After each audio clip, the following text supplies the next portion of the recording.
Masechet Kiddushin, traité Kiddushin, Daf Memal, feuille numéro 41. Nous sommes à la feuille 40, à la dernière ligne. Darash Bar Kapara. Bar Kapara a enseigné Ragzan, colérique, L'Oalta Biado et la Ragzanuta. Il ne lui restera que l'énervement. Ou la Dame Tov, celui qui est bon, Matim Motomi Perim Asav, on lui fera goûter des fruits de ses actions. Tout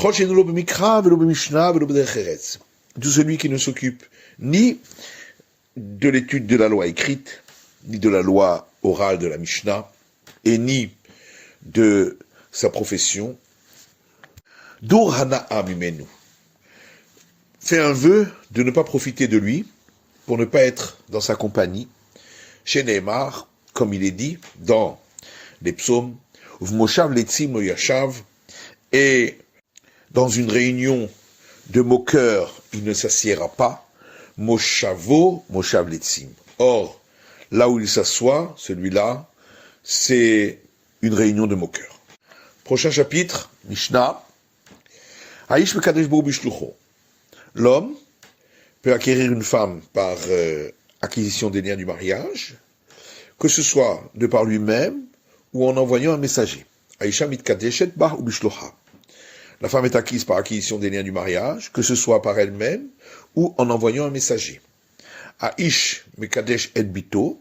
Un homme peut faire acquérir sa fille par les liens d'acquisition du mariage, que shehi na'ara, lorsque elle est jeune fille entre 12 ans et 12 ans et demi, bo ou bishlucho, de par lui-même ou en envoyant un messager. Gemara. La Gemara demande, Ashta bishlucho mekadesh bo mibaya. Si déjà, il peut acquérir par acquisition des liens du mariage en envoyant un messager, à plus forte raison de par lui-même, pourquoi avait-on besoin de le dire? Rav Yosef mitzvah bo yoter bishlucho. Rav Yosef dit, c'est pour nous dire que c'est préférable qu'il le fasse lui-même qu'en envoyant un messager.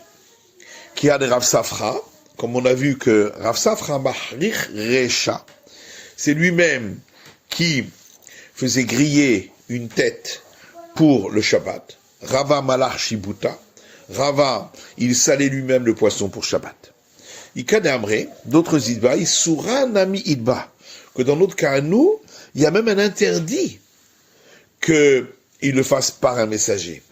Que le Rav Yehuda Amarav, comme on a vu l'enseignement de Rav Yehuda Amarav, car Rav Yehuda dit au nom de Rav, Asur la dame chez Kadesh et Aïcha, il est interdit à un homme d'acquérir, par les liens du mariage, une femme, Hachirena, tant qu'il ne l'a pas vue.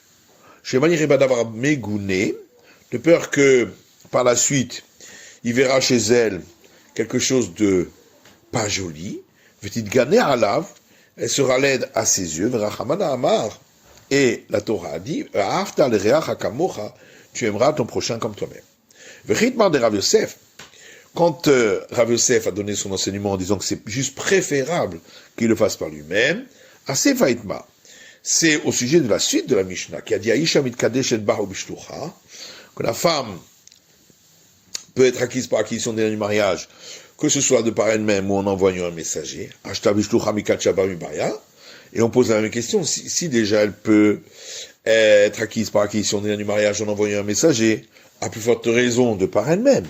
Amar Rav Yosef, et là-dessus Rav Yosef répond, mitzvah bar yotem bishlucha, que c'est préférable qu'elle le fasse elle-même plutôt que d'envoyer un messager, qu'il y a des Rav Safra machir recha, comme on a vu que Rav Safra, il grillait une tête pour le Shabbat, Rava Malach Shibuta, Rava, il salait lui-même le poisson pour Shabbat. Aval beha isura ledba. Par contre, ici, il n'y a pas un interdit qu'elle le fasse par un messager, qui est de Resh Lakish, comme on a vu l'enseignement de Resh Lakish, Resh Lakish tav le bitav tantum, il metav armelou. Resh Lakish a dit, il y a un adage qui dit que une femme dit qu'il est préférable pour elle d'être à deux plutôt que de rester veuve. Et donc, même si la femme n'a pas vu l'homme avec lequel elle va se marier, elle préfère quand même. Et la Mishnah disait qu'un homme peut faire acquérir sa fille par les liens du mariage lorsqu'elle est entre 12 ans et 12 ans et demi, etc. La Gemara dit que Shehina Ara In, que Sheik Tanalo. Dans notre Mishnah, on en déduit que c'est seulement lorsqu'elle est jeune fille, entre 12 ans et 12 ans et demi, mais pas lorsqu'elle est mineure, moins de 12 ans.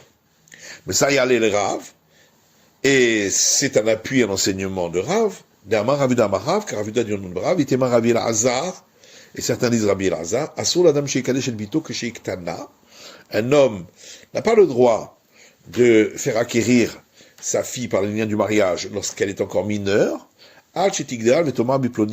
jusqu'à ce qu'elle grandisse, qu'elle soit majeure, et qu'elle dise, je veux me marier avec un tel. La Gemara dit, d'où prend-on qu'on peut envoyer un messager pour accomplir un commandement de la Torah? Et Tania, c'est écrit dans une braïta. Voilà que le verset dit dans le Deutéronome concernant le divorce, Veshillah, et il renverra, qu'on peut traduire par et il enverra. Mais la bête chez vous, c'est shliach. De là, on apprend que l'homme peut envoyer un messager pour donner un acte de divorce à sa femme. Veshilcha, le verset dit également et il la renverra, qu'on peut aussi lire et elle enverra. Mais la bête chez vous, c'est shliach. De là, on apprend que la femme peut envoyer un messager pour recevoir l'acte de divorce à sa place. Veshilach veshilcha, et le verset répète une deuxième fois ces mots pour nous apprendre que le messager peut nommer lui-même encore un autre messager. La Gemara dit, donc on a trouvé la possibilité d'envoyer un messager pour le divorce, le kiddushim minalan, mais d'où sait-on pour le mariage? Tu vas dire qu'on apprend ça du divorce. Oui,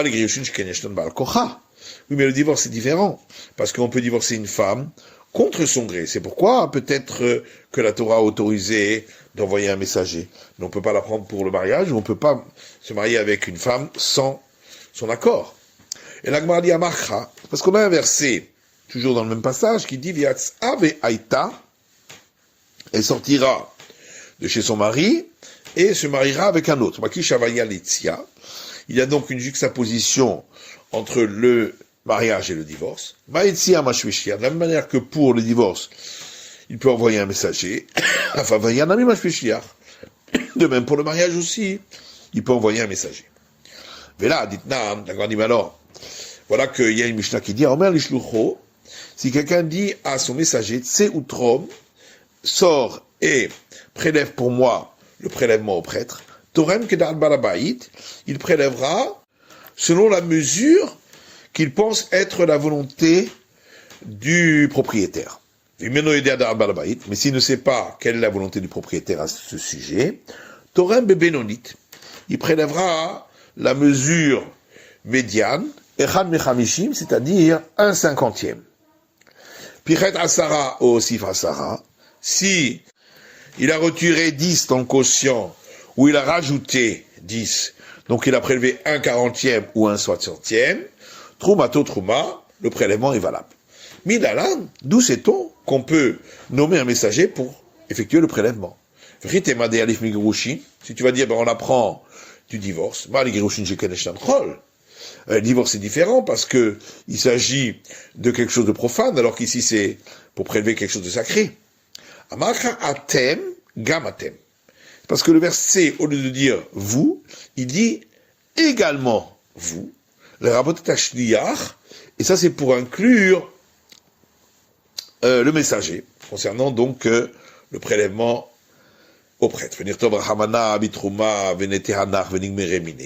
Mais alors pourquoi la Torah n'a-t-elle donc pas écrit cet enseignement uniquement concernant le prélèvement au prêtre, qui est quelque chose de sacré?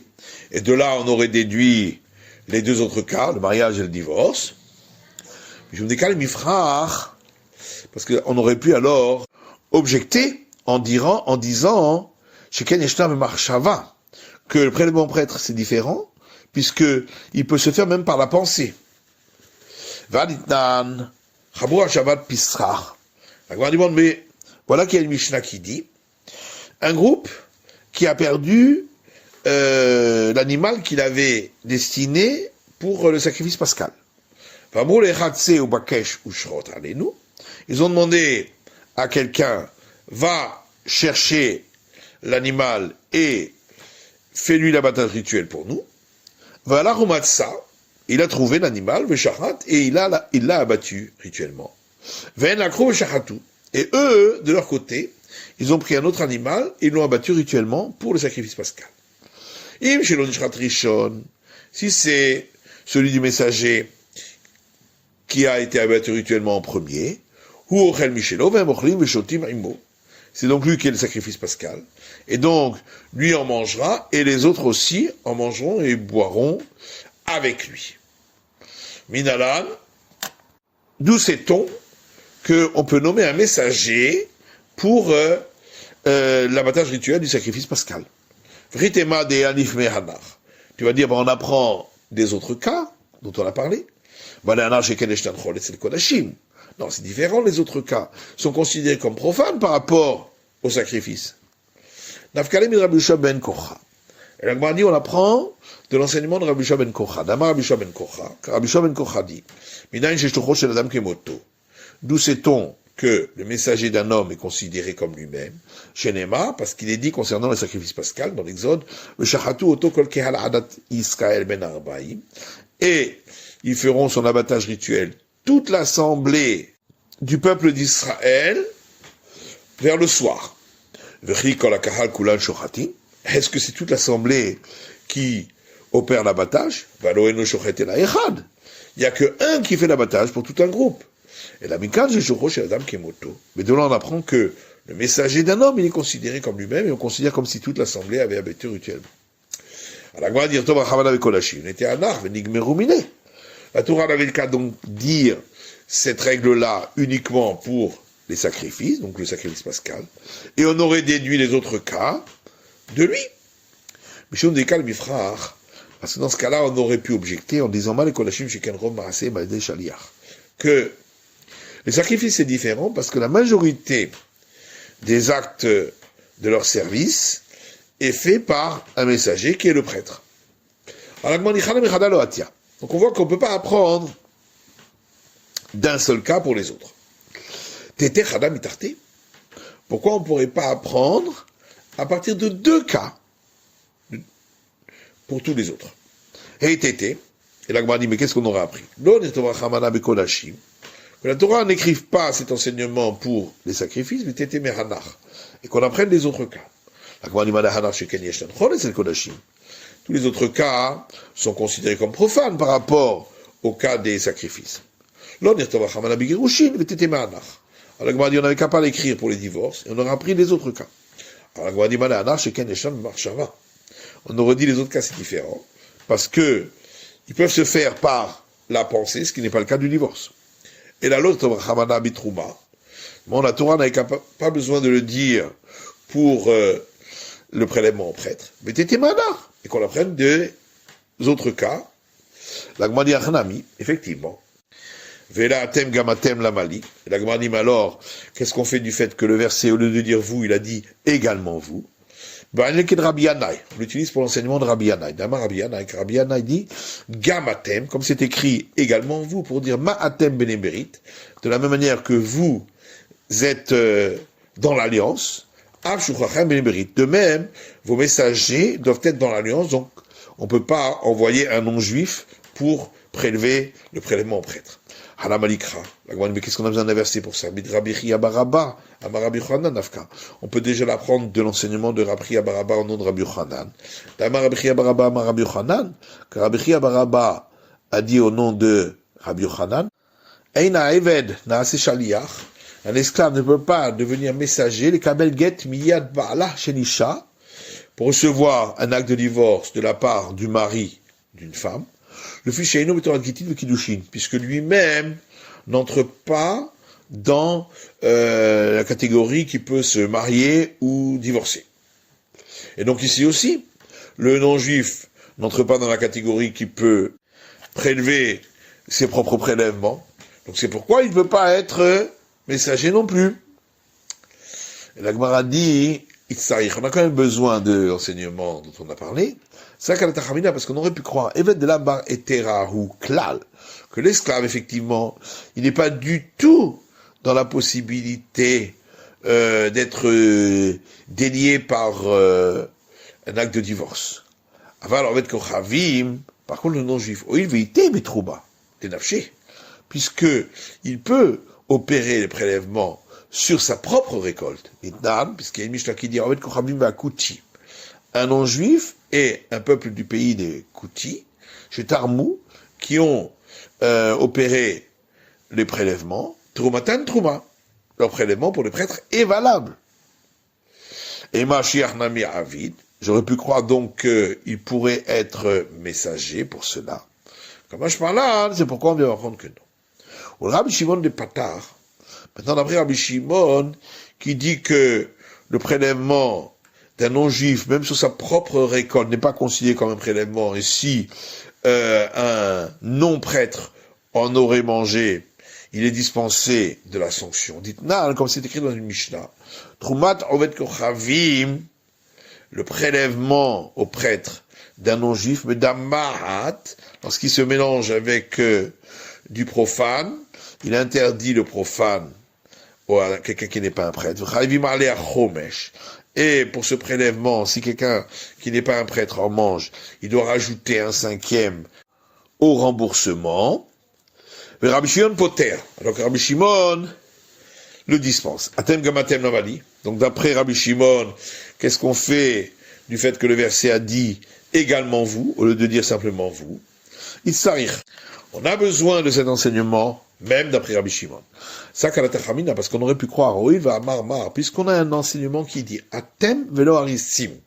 Le verset dit, vous prélèverez le prélèvement prêtre, mais pas les métayers, atem velo shutfim, vous, mais pas l'associé, atem velo apotropos, vous, mais pas un tuteur, atem velo atoremet shelo, vous, mais pas celui qui prélève sur ce qui ne lui appartient pas, et ma atem velo shuchachem.